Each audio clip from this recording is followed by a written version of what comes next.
permainan hobi daripada Tamiya. Kegiatan sihat, bukan kegiatan vandalisme. Memang nampak ganas, kereta terbang sana terbang sini. Tapi kita sihat. Jangan terkejut, main Tamiya pun untuk dia bukan ceput.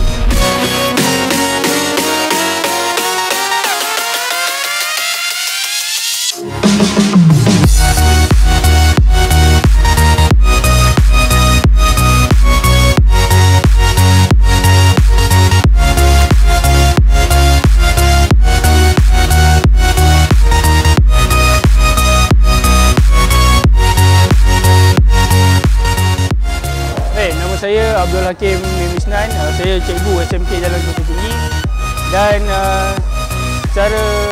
pada dasarnya saya menubuhkan Kelab Reka Cipta yang mengkonsepkan Mini 4WD ini sejak Oktober 2013. Cuma tujuan utama kita mengadakan pertandingan ini adalah untuk mengajak pelajar-pelajar lebih minat dengan mendalam tentang kreativiti dan teknikal. Sebab Mini 4WD ni bukan hanya merangkumi sebuah kereta, bateri dan enjin, tetapi dia lebih daripada itu. Kita juga bercerita tentang chassis, ratio gear, bateri, power bateri dan sebagainya. Dan erti kata lain, ini adalah sebagai mini ataupun sebagai otomotif kecil yang kita boleh menarik minat pelajar supaya meminati bidang otomotif yang sebenarnya. Daripada konsep sekecil-kecil kereta, kita cuba mengajak pelajar supaya meminati bidang otomotif yang akan diseburi oleh pelajar-pelajar ini di masa akan datang.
Nama saya Muhammad Nazri bin Mazlan, saya sebagai pengerusi kelab ni.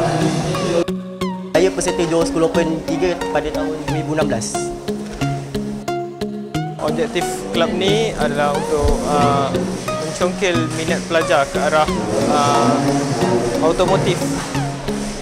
Tujuan race ni diadakan adalah untuk memupuk semangat kesukanan, memupuk sikap kerjasama di antara satu sama lain, tolong-menolong.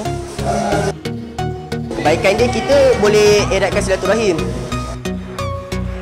Contohnya dalam race Johor School Open 3 ni ada dari sekolah luar datang dan kita boleh berkenalan dengan diorang lah. Saya harap Tamiya ni berkekalan hingga saya dah tua lah. Kepada anda yang berminat untuk mencuburi diri anda dalam bidang ini, boleh dapatkan barang-barang Tamiya ni secara online ataupun belinya di kedai yang berhampiran.